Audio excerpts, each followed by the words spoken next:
নমস্কার শ্রোতা বন্ধুরা, audio visual books by Aparna চ্যানেলে আপনাদের সকলকে স্বাগত জানাই। আজ আপনাদের পড়ে শোনাব সাহিত্যিক প্রেমেন্দ্র মিত্রর লেখা গল্প তেলেনাপোতা আবিষ্কার।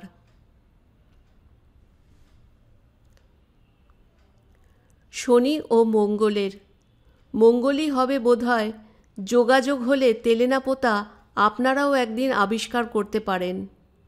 অর্থাৎ কাজে কর্মে মানুষের ভিড়ে হাঁপিয়ে ওঠার পর যদি হঠাৎ দুদিনের জন্যে ছুটি পাওয়া যায়, আর যদি কেউ এসে ফুসলানি দেয় যে কোনো এক আশ্চর্য সরোবরে পৃথিবীর সবচেয়ে সরলতম মাছেরা এখনও তাদের জলজীবনের প্রথম বর্ষিতে হৃদয়বিদ্ধ করবার জন্যে উদ্গ্রীব হয়ে আছে, আর জীবনে কখনো একটা পুঁটি ছাড়া অন্য কিছু জল থেকে টেনে তোলবার সৌভাগ্য যদি আপনার না হয়ে থাকে, তাহলে হঠাৎ একদিন তেলেনাপোতা আপনিও আবিষ্কার করতে পারেন। তেলেনাপোতা আবিষ্কার করতে হলে একদিন বিকেলবেলার পড়ন্ত রোদে জিনিসে মানুষে ঠাসাঠাসি একটা বাসে গিয়ে আপনাকে উঠতে হবে। তারপর রাস্তার ঝাঁকুনির সঙ্গে মানুষের গুঁতো খেতে খেতে ভাদ্রের গরম ঘামে ধুলোয় চটচটে শরীর নিয়ে ঘণ্টা দুয়েক বাদে রাস্তার মাঝখানে নেমে পড়তে হবে আচমকা। সামনে দেখবেন নিচু একটা জলার মতো জায়গার ওপর দিয়ে রাস্তার লম্বা সাঁকো চলে গেছে। তারই ওপর দিয়ে বিচিত্র ঘর ঘর শব্দে বাসটি চলে গিয়ে ওধারে পথের বাঁকে অদৃশ্য হবার পর দেখবেন সূর্য এখনও না ডুবলেও চারিদিক ঘন জঙ্গলে অন্ধকার হয়ে এসেছে। কোনো দিকে চেয়ে জনমানব দেখতে পাবেন না। মনে হবে পাখিরাও যেন সভয়ে সে জায়গা পরিত্যাগ করে চলে গেছে। একটা স্যাঁতস্যাঁতে ভিজে ভ্যাপসা আবহাওয়া টের পাবেন। মনে হবে নিচের জলা থেকে একটা ক্রূর কুণ্ডলিত জলীয় অভিশাপ ধীরে ধীরে অদৃশ্য ফনা তুলে উঠে আসছে। বড় রাস্তা থেকে নেমে সেই ভিজে জলার কাছে গিয়ে দাঁড়াতে হবে আপনাকে। সামনে ঘন জঙ্গলের ভেতর দিয়ে মনে হবে একটা কাদা জলের নালা কে যেন কেটে রেখেছে। সে নালার মতো রেখাও কিছু দূরে গিয়ে দুধারে বাঁশঝাড় আর বড় বড় ঝাঁকড়া গাছের মধ্যে হারিয়ে গেছে। তেলেনাপোতা আবিষ্কারের জন্যে আরও দুজন বন্ধু ও সঙ্গী আপনার সঙ্গে থাকা উচিত। তারা হয়তো আপনার মতো ঠিক মৎস্যলুব্ধ নয়, তবু এ অভিযানে তারা এসেছে কে জানে আর কোনো অভিসন্ধিতে। তিনজনে মিলেতে তারপর সামনের নালার দিকে উৎসুকভাবে চেয়ে থাকবেন। মাঝে মাঝে পা ঠুকে মশাদের ঘনিষ্ঠতায় বাধা দেবার চেষ্টা করবেন এবং সপ্রশ্ন দৃষ্টিতে ওর মুখের দিকে চাইবেন। খানিক বাদে পরস্পরের মুখও আর ঘনায়মান অন্ধকারে ভালো করে দেখা যাবে না। মশাদের ঐকতান আরও তীক্ষ্ণ হয়ে উঠবে। আবার বড় রাস্তায় উঠে ফিরতি কোনো বাসের চেষ্টা করবেন কিনা যখন ভাবছেন, তখন হঠাৎ সেই কাদা জলের নালা যেখানে জঙ্গলের মধ্যে হারিয়ে গেছে সেখান থেকে অপরূপ একটি শ্রুতি বিস্ময়কর আওয়াজ পাবেন। মনে হবে জঙ্গল থেকে কে যেন অমানুষিক এক কান্না নিংড়ে নিংড়ে বার করছে। সে শব্দে আপনারা কিন্তু প্রতীক্ষায় চঞ্চল হয়ে উঠবেন। প্রতীক্ষাও আপনাদের ব্যর্থ হবে না। আবছা অন্ধকারে প্রথমে একটি ক্ষীণ আলো দুলতে দেখা যাবে ও তারপর একটি গরুর গাড়ি জঙ্গলের ভেতর থেকে নালা দিয়ে ধীর মন্থর দোদুল্যমান গতিতে বেরিয়ে আসবে। যেমন গাড়িটা তেমনি গরুগুলো। মনে হবে পাতালের কোনো বামনের দেশ থেকে গরুর গাড়ির এই সংক্ষিপ্ত সংস্করণটি বেরিয়ে এসেছে। বৃথা বাক্যব্যয় না করে সেই গরুর গাড়ির ছইয়ের ভিতর তিনজনে কোনো রকমে প্রবেশ করবেন ও তিন জোড়া হাত ও পা এবং তিনটি মাথা নিয়ে স্বল্পতম স্থানে সর্বাধিক বস্তু কিভাবে সংস্থাপিত করা যায় সে সমস্যার মীমাংসা করবেন।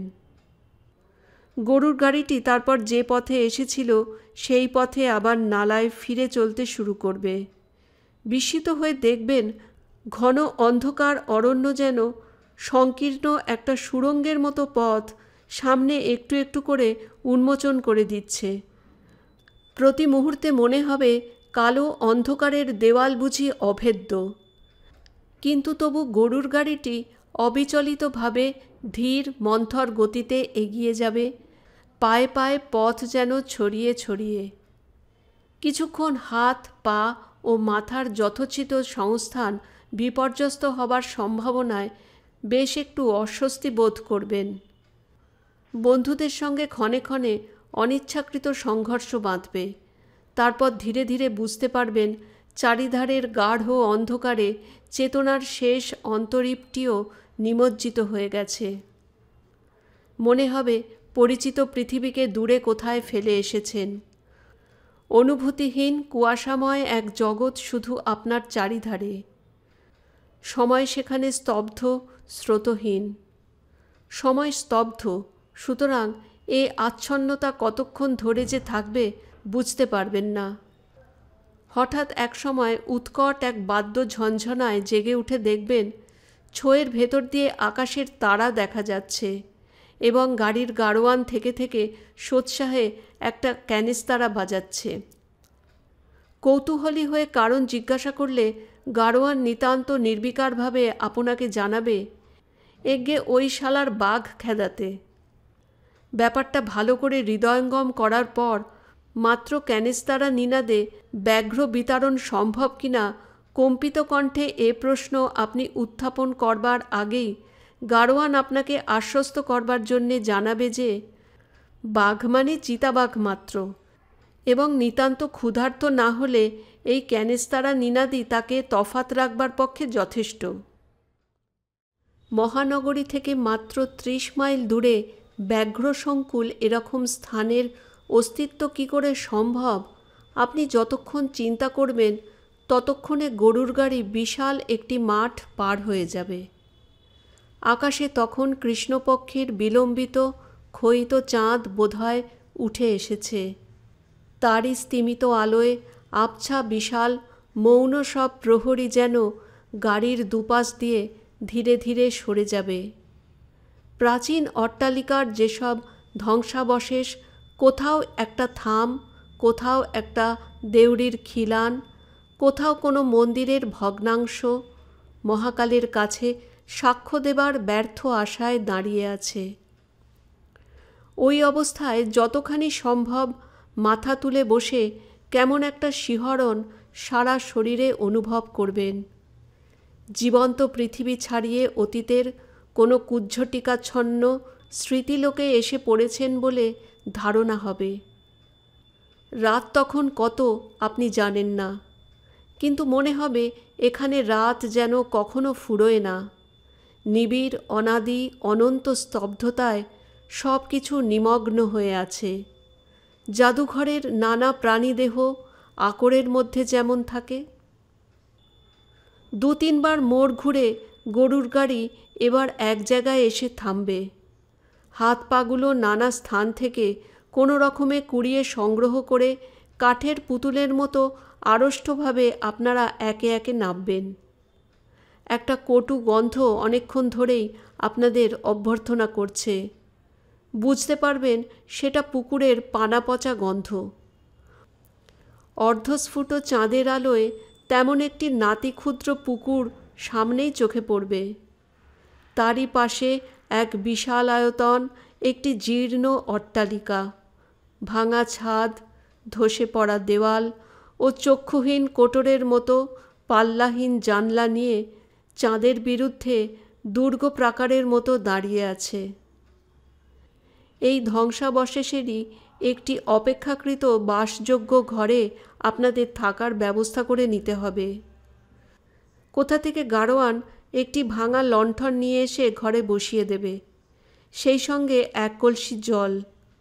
ঘরে ঢুকে বুঝতে পারবেন বহু যুগ পরে মনুষ্য জাতির প্রতিনিধি হিসাবে আপনারাই সেখানে প্রথম পদার্পণ করেছেন। ঘরের ঝুল, জঞ্জাল ও ধুলো হয়তো কেউ আগে কখনো পরিষ্কার করবার ব্যর্থ চেষ্টা করে গেছে। ঘরের অধিষ্ঠাত্রী আত্মা যে তাতে ক্ষুব্ধ, একটি অস্পষ্ট ভ্যাপসা গন্ধে তার প্রমাণ পাবেন। সামান্য চলাফেরায় ছাদ ও দেওয়াল থেকে জীর্ণ পলেস্তারা সেই রুষ্ট আত্মার অভিশাপের মতো থেকে থেকে আপনাদের ওপর বর্ষিত হবে। 2-3টি চামচিকা ঘরের অধিকার নিয়ে আপনাদের সঙ্গে সমস্ত রাত বিবাদ করবে।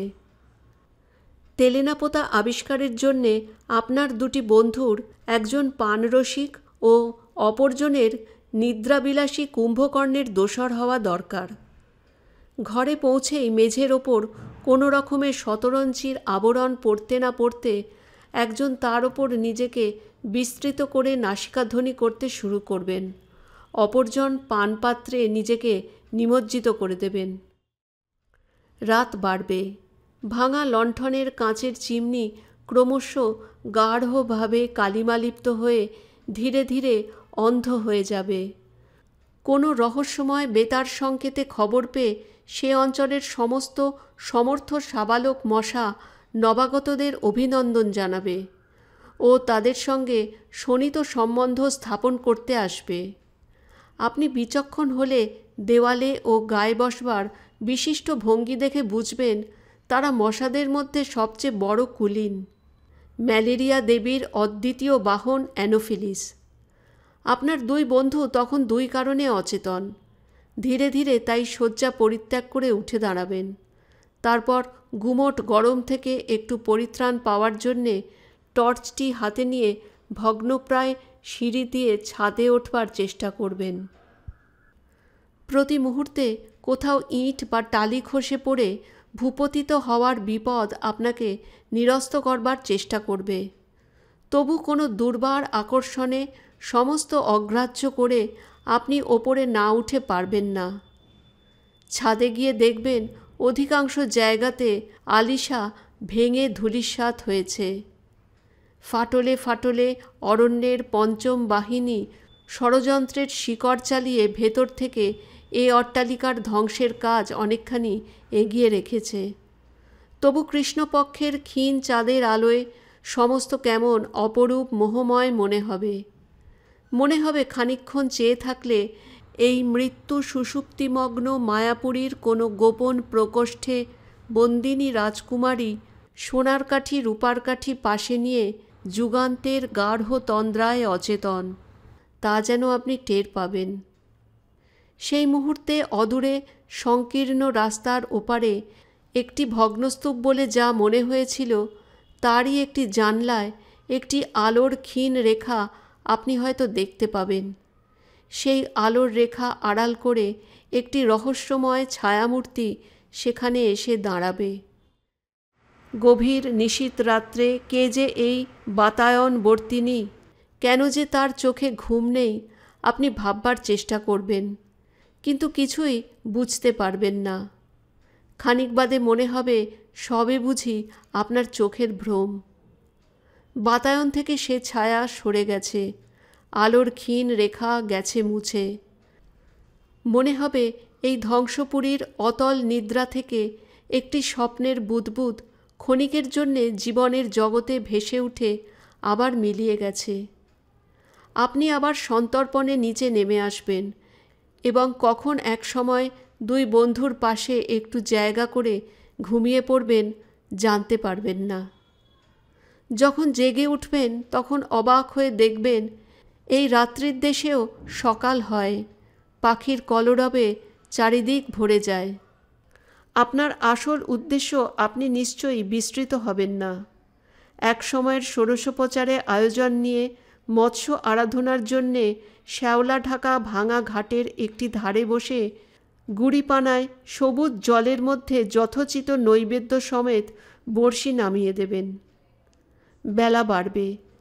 ওপারের ঝুঁকে পড়া একটা বাঁশের ডগা থেকে একটা মাছরাঙা পাখি ক্ষণে ক্ষণে আপনাকে যেন উপহাস করবার জন্যেই বাতাসে রঙের ঝিলিক বুলিয়ে পুকুরের জলে ঝাঁপিয়ে পড়বে ও সার্থক শিকারের উল্লাসে আবার বাঁশের ডগায় ফিরে গিয়ে দুর্বোধ ভাষায় আপনাকে বিদ্রূপ করবে। আপনাকে সন্ত্রস্ত করে একটা মোটা লম্বা সাপ ভাঙা ঘাটের কোনো ফাটল থেকে বেরিয়ে ধীর অচঞ্চল গতিতে পুকুরটা সাঁতরে পার হয়ে ওধারে গিয়ে উঠবে। দুটো ফড়িং পাল্লা দিয়ে পাতলা কাঁচের মতো পাখা নেড়ে আপনার ফতনাটার ওপর বসবার চেষ্টা করবে ও থেকে থেকে উদাস ঘুঘুর ডাকে আপনি আনমনা হয়ে যাবেন। তারপর হঠাৎ জলের শব্দে আপনার চমক ভাঙবে।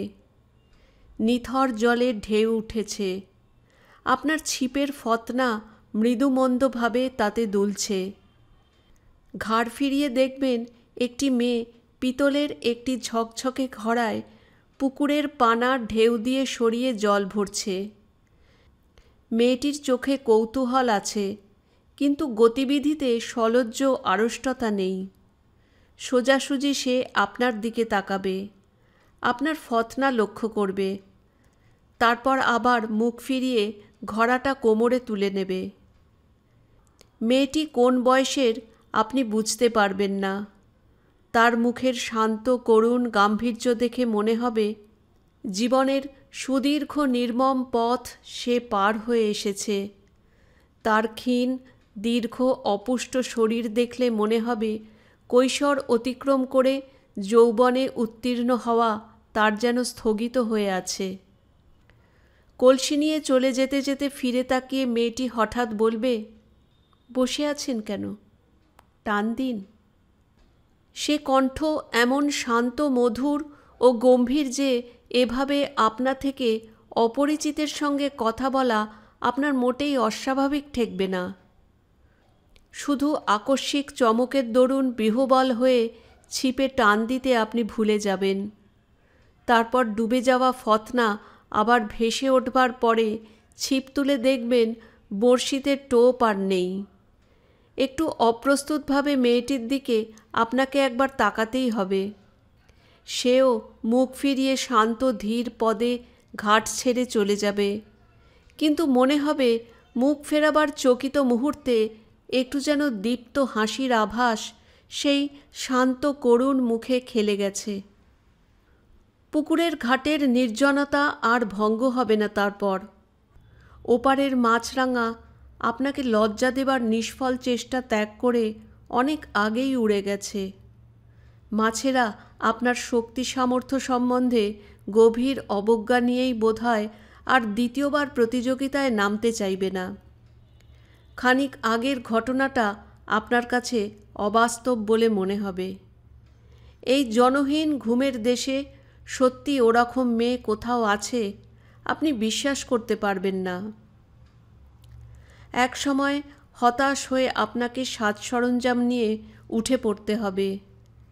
ফিরে গিয়ে হয়তো দেখবেন আপনার মৎস্য শিকার নৈপুণ্যের বৃত্তান্ত ইতিমধ্যে কেমন করে আপনার বন্ধুদের কর্ণগোচর হয়েছে। তাদের পরিহাসে ক্ষুণ্ণ হয়ে এ কাহিনী কোথায় তারা শুনল জিজ্ঞাসা করে হয়তো আপনার পানরসিক বন্ধুর কাছে শুনবেন। কে আবার বলবে এইমাত্র যামিনী নিজের চোখে দেখে এলো যে। আপনাকে কৌতূহলী হয়ে যামিনীর পরিচয় জিজ্ঞাসা করতেই হবে। তখন হয়তো জানতে পারবেন যে পুকুরঘাটের সেই অবাস্তব করুণ নয়না মেয়েটি আপনার পানরসিক বন্ধুটিরই জ্ঞাতিস্থানীয়া। সেই সঙ্গে আরও শুনবেন যে দ্বীপ্রাহরিক আহারের ব্যবস্থাটা সেদিনকার মতো ওদের ওখানেই হয়েছে। যে ভগ্নস্তূপে গত রাত্রে ক্ষণিকের জন্য একটি ছায়ামূর্তি আপনার বিস্ময় উৎপাদন করেছিল, দিনের রূঢ় আলোয় তার শ্রীহীন জীর্ণতা আপনাকে অত্যন্ত পীড়িত করবে। রাত্রির মায়াবরণ সরে গিয়ে তার নগ্ন ধ্বংসমূর্তি এত কুৎসিত হয়ে উঠতে পারে আপনি ভাবতে পারেননি। এইটি যামিনীদের বাড়ি জেনে আপনি অবাক হবেন। এই বাড়িরই একটি ঘরে আপনাদের হয়তো আহারের ব্যবস্থা হয়েছে। আয়োজন যৎসামান্য, হয়তো যামিনী নিজেই পরিবেশন করছে। মেয়েটির অনাবশ্যক লজ্জা বা আড়ষ্টতা যে নেই আপনি আগেই লক্ষ্য করেছেন। শুধু কাছ থেকে তার মুখের করুণ গাম্ভীর্য আরও বেশি করে আপনার চোখে পড়বে। এই পরিত্যক্ত বিস্তৃত জনহীন লোকালয়ের সমস্ত মৌন বেদনা যেন তার মুখে ছায়া ফেলেছে। সব কিছু দেখেও তার দৃষ্টি যেন গভীর এক ক্লান্তির অতলতায় নিমগ্ন। একদিন যেন সে এই ধ্বংসস্তূপেই ধীরে ধীরে বিলীন হয়ে যাবে। আপনাদের পরিবেশন করতে করতে 2-4 বার তাকে খুব চঞ্চল ও উদ্বিগ্ন হয়ে উঠতে আপনি দেখবেন। ওপরতলার কোনো ঘর থেকে ক্ষীণ একটা কণ্ঠ যেন কাকে ডাকছে। যামিনী ব্যস্ত হয়ে বাইরে চলে যাবে। প্রত্যেকবার ফিরে আসবার সঙ্গে তার মুখে বেদনার ছায়া যেন আরও গভীর হয়ে উঠেছে মনে হবে। সেই সঙ্গে কেমন একটা অসহায় অস্থিরতা তার চোখে। খাওয়া শেষ করে আপনারা তখন একটু বিশ্রাম করতে পারেন। অত্যন্ত দ্বিধাভরে কয়েকবার ইতস্তত করে সে যেন শেষে মরিয়া হয়ে দরজা থেকে ডাকবে, একটু শুনে যাও মণিদা। মণিদা আপনার সেই পানরসিক বন্ধু। তিনি দরজার কাছে গিয়ে দাঁড়াবার পর যে আলাপটুকু হবে তা এমন নিম্নস্বরে নয় যে আপনারা শুনতে পাবেন না। শুনবেন যামিনী অত্যন্ত কাতর স্বরে বিপন্নভাবে বলছে, মা তো কিছুতেই শুনছেন না। তোমাদের আসার খবর পাওয়া অবধি কি যে অস্থির হয়ে উঠেছেন কি বলবো। মণি একটু বিরক্তির স্বরে বলবে, ওহ, সেই খেয়াল এখনও? নিরঞ্জন এসেছে ভাবছেন বুঝি? হ্যাঁ, কেবলই বলছেন সে নিশ্চয় এসেছে, শুধু লজ্জায় আমার সঙ্গে দেখা করতে পারছে না। আমি জানি, তাকে ডেকে দে। কেন তুই আমার কাছে লুকোচ্ছিস? কি যে আমি করব ভেবে পাচ্ছি না। অন্ধ হয়ে যাওয়ার পর থেকে আজকাল এত অধৈর্য বেড়েছে যে কোনো কথা বোঝালে বোঝেন না।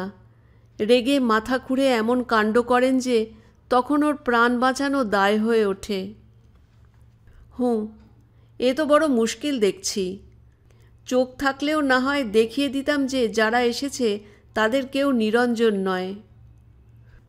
ওপর থেকে দুর্বল অথচ তীক্ষ্ণ ক্রুদ্ধ কণ্ঠের ডাকটা এবার আপনারাও শুনতে পাবেন। যামিনী এবার কাতর কণ্ঠে অনুনয় করবে, তুমি একটিবার চলো মণিদা, যদি একটু বুঝিয়ে সুঝিয়ে ঠান্ডা করতে পারো। আচ্ছা, তুই যা, আমি আসছি। মণি এবার ঘরে ঢুকে নিজের মনেই বলবে, এ এক আচ্ছা জ্বালা হয়েছে যা হোক। বুড়ির হাত পা পড়ে গেছে, চোখ নেই, তবু বুড়ি পণ করে বসে আছে, কিছুতেই মরবে না। ব্যাপারটা কি এবার হয়তো জানতে চাইবেন। মণি বিরক্তির স্বরে বলবে, ব্যাপার আর কি? নিরঞ্জন বলে ওর দূর সম্পর্কের এক বোনপোর সঙ্গে ছেলেবেলায় যামিনীর সম্বন্ধ উনি ঠিক করেছিলেন। 4 বছর আগেও সে ছোকরা এসে ওকে বলে গেছিল বিদেশের চাকরি থেকে ফিরে এসে ওর মেয়েকে সে বিয়ে করবে। সেই থেকে বুড়ি এই অজগরপুরীর ভেতরে বসে সেই আশায় দিন গুনছে। আপনি নিজে থেকে এবার জিজ্ঞাসা না করে পারবেন না, নিরঞ্জন কি এখনও বিদেশ থেকে ফেরেনি? আরে সে বিদেশে গেছিল কবে যে ফিরবে? নেহাত বুড়ি নাছোড়বান্দা বলে তাকে এই ধাপ্পা দিয়ে গেছিল। এমন ঘুঁটেকুড়ুনির মেয়েকে উদ্ধার করতে তার দায় পড়েছে। সে কবে বিয়ে থা করে দিব্যি সংসার করছে। কিন্তু সে কথা ওকে বলে কে? বললে বিশ্বাসই করবে না। আর বিশ্বাস যদি করেন তাহলে এখনই তো দম ছুটে অক্কা। কে মিছিমিছি পাতকের ভাগী হবে? যামিনী নিরঞ্জনের কথা জানে? তা আর জানে না, কিন্তু মায়ের কাছে বলবার উপায় তো নেই। যাই, কর্মভোগ সেরে আসি বলে মণি সিঁড়ির দিকে পা বাড়াবে। সেই মুহূর্তে নিজের অজ্ঞাতসারেই আপনাকে হয়তো উঠে দাঁড়াতে হবে। হঠাৎ হয়তো বলে ফেলবেন, চলো আমিও যাব। তুমি যাবে? মণি ফিরে দাঁড়িয়ে সবিস্ময়ে নিশ্চয়ই আপনার দিকে তাকাবে। হ্যাঁ, কোনো আপত্তি আছে গেলে? না, আপত্তি কিসের? বলে বেশ বিমূঢ়ভাবেই মণি আপনাকে পথ দেখিয়ে নিয়ে যাবে।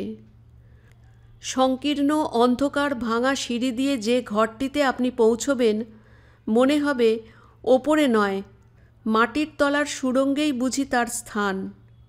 একটিমাত্র জানালা, তাও বন্ধ। বাইরের আলো থেকে এসে প্রথমে আপনার চোখে সবই ঝাপসা ঠেকবে। তারপর টের পাবেন প্রায় ঘরজোড়া একটি ভাঙা তক্তপোষে ছিন্ন কাঁথাজড়িত একটি শীর্ণ কঙ্কালসার মূর্তি শুয়ে আছে। তক্তপোষের একপাশে যামিনী পাথরের মূর্তির মতো দাঁড়িয়ে। আপনাদের পদশব্দ শুনে সেই কঙ্কালের মধ্যেও যেন চাঞ্চল্য দেখা দেবে। কে, নিরঞ্জন এলি? অভাগী মাসিকে এতদিনে মনে পড়ল? বাবা, তুই আসবি বলে প্রাণটা যে আমার কণ্ঠায় এসে আটকে আছে। কিছুতেই যে নিশ্চিন্ত হয়ে মরতে পারছিলাম না। এবার তো আর অমন করে পালাবি না। মণি কি যেন বলতে যাবে, তাকে বাধা দিয়ে আপনি অকস্মাৎ বলবেন, না মাসিমা, আর পালাবো না। মুখ না তুলেও মনির বিমূঢ়তা ও আর একটি স্থাণুর মতো মেয়ের মুখে স্তম্ভিত বিস্ময় আপনি যেন অনুভব করতে পারবেন। কিন্তু কোনো দিকে তাকাবার অবসর আপনার থাকবে না। দৃষ্টিহীন দুটি চোখের কোটরের দিকে আপনি তখন নিস্পন্দ হয়ে রুদ্ধ নিঃশ্বাসে চেয়ে আছেন। মনে হবে সেই শূন্য কোটরের ভেতর থেকে অন্ধকারের দুটি কালো শিখা বেরিয়ে এসে যেন আপনার সর্বাঙ্গ লেহন করে পরীক্ষা করছে। কটি স্তব্ধ মুহূর্ত ধীরে ধীরে সময়ের সাগরে শিশির বিন্দুর মতো ঝরে পড়ছে আপনি অনুভব করবেন। তারপর শুনতে পাবেন, আমি জানতাম তুই না এসে পারবি না বাবা, তাই তো এমন করে এই প্রেতপুরী পাহারা দিয়ে দিন গুনেছি। বৃদ্ধা এতগুলি কথা বলে হাঁপাবেন। চকিতে একবার যামিনীর ওপর দৃষ্টি বুলিয়ে নিয়ে আপনার মনে হবে বাইরের কঠিন মুখোশের অন্তরালে তার মধ্যেও কোথায় যেন কি ধীরে ধীরে গলে যাচ্ছে। ভাগ্য ও জীবনের বিরুদ্ধে গভীর হতাশার উপাদানে তৈরি এক সুদৃঢ় শপথের ভিত্তি আলগা হয়ে যেতে আর বুঝি দেরি নেই।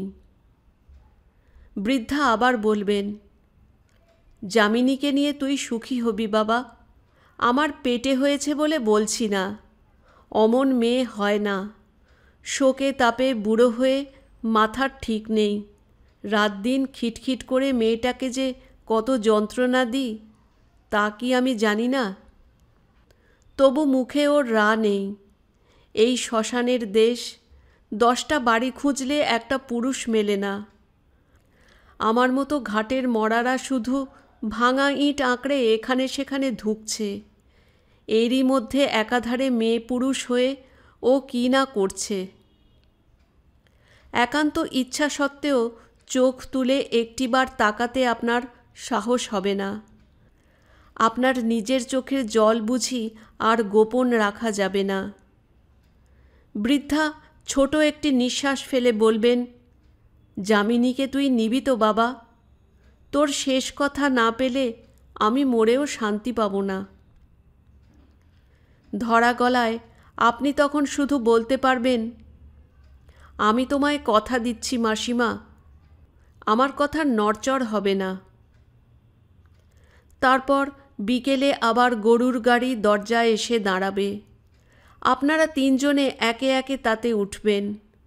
যাবার মুহূর্তে গাড়ির কাছে এসে দাঁড়িয়ে আপনার দিকে সেই করুণ দুটি চোখ তুলে যামিনী শুধু বলবে, আপনার ছিপ টিপ যে পড়ে রইল। আপনি হেসে বলবেন, থাক না, এবারে পারিনি বলে তেলেনা পোতার মাছ কি বারবার ফাঁকি দিতে পারবে? যামিনী মুখ ফিরিয়ে নেবে না। ঠোঁট থেকে নয়, মনে হবে তার চোখের ভেতর থেকে মধুর একটি সকৃতজ্ঞ হাসি শরতের শুভ্র মেঘের মতো আপনার হৃদয়ের দিগন্ত স্নিগ্ধ করে ভেসে যাচ্ছে। গাড়ি চলবে। কবে 100 না 150 বছর আগে প্রথম ম্যালেরিয়ার মড়কের এক দুর্বার বন্যা তেলেনাপোতাকে চলমান জীবন্ত জগতের এই বিস্মৃতি বিলীন প্রান্তে ভাসিয়ে এনে ফেলে রেখে গিয়েছিল। আপনার বন্ধুরা হয়তো সেই আলোচনা করবেন। সেসব কথা ভালো করে আপনার কানে যাবে না। গাড়ির সংকীর্ণতা আর আপনাকে পীড়িত করবে না। তার চাকার একঘেয়ে কাঁদুনি আর আপনার কাছে কর্কশ লাগবে না। আপনি শুধু নিজের হৃৎস্পন্দনে একটি কথাই বারবার ধ্বনিত হচ্ছে শুনবেন, ফিরে আসব, ফিরে আসব। মহানগরের জনাকীর্ণ আলোকোজ্জ্বল রাজপথে যখন এসে পৌঁছবেন, তখনও আপনার মনে তেলেনাপোতা স্মৃতি সুদূর অথচ অতি অন্তরঙ্গ একটি তারার মতো উজ্জ্বল হয়ে আছে। ছোটোখাটো বাধা বিড়ম্বিত কটা দিন কেটে যাবে। মনের আকাশে একটু করে কুয়াশা জমেছে কিনা আপনি টের পাবেন না। তারপর যেদিন সমস্ত বাধা অপসারিত করে তেলেনাপোতায় ফিরে যাবার জন্যে আপনি প্রস্তুত হবেন, সেদিন হঠাৎ মাথার যন্ত্রণায় ও কম্প দেওয়া শীতে লেপ তোশক মুড়ি দিয়ে আপনাকে শুতে হবে। থার্মোমিটারের পারা জানাবে 105 ডিগ্রি। ডাক্তার এসে বলবে, ম্যালেরিয়াটি কোথা থেকে বাগালেন? আপনি শুনতে শুনতে জ্বরের ঘোরে আচ্ছন্ন হয়ে যাবেন। বহুদিন বাদে অত্যন্ত দুর্বল শরীর নিয়ে যখন বাইরের আলো হাওয়ায় কম্পিত পদে এসে বসবেন, তখন দেখবেন নিজের অজ্ঞাতসারে দেহ ও মনের অনেক ধোয়া মোছা ইতিমধ্যে হয়ে গেছে। অস্ত যাওয়া তারার মতো তেলেনাপোতা স্মৃতি আপনার কাছে ঝাপসা একটা স্বপ্ন বলে মনে হবে। মনে হবে তেলেনাপোতা বলে কোথাও কিছু সত্যি নেই। গম্ভীর কঠিন যার মুখ আর দৃষ্টি যার সুদূর ও করুণ, ধ্বংসপুরীর ছায়ার মতো সেই মেয়েটি হয়তো আপনার কোনো দুর্বল মুহূর্তের অবাস্তব কুয়াশাময় কল্পনা মাত্র। একবার ক্ষণিকের জন্যে আবিষ্কৃত হয়ে তেলেনাপোতা আবার চিরন্তন রাত্রির অতলতায় নিমগ্ন হয়ে যাবে। সাহিত্যিক প্রেমেন্দ্র মিত্র রচিত গল্প তেলেনাপোতা আবিষ্কার এখানেই শেষ হলো। ভালো লাগলে বন্ধুরা একটা লাইক করবেন, কমেন্টস করে জানাবেন গল্পটা কেমন লাগলো, শেয়ার করবেন বন্ধুদের মধ্যে, আর সাবস্ক্রাইব করতে ভুলবেন না। ধন্যবাদ।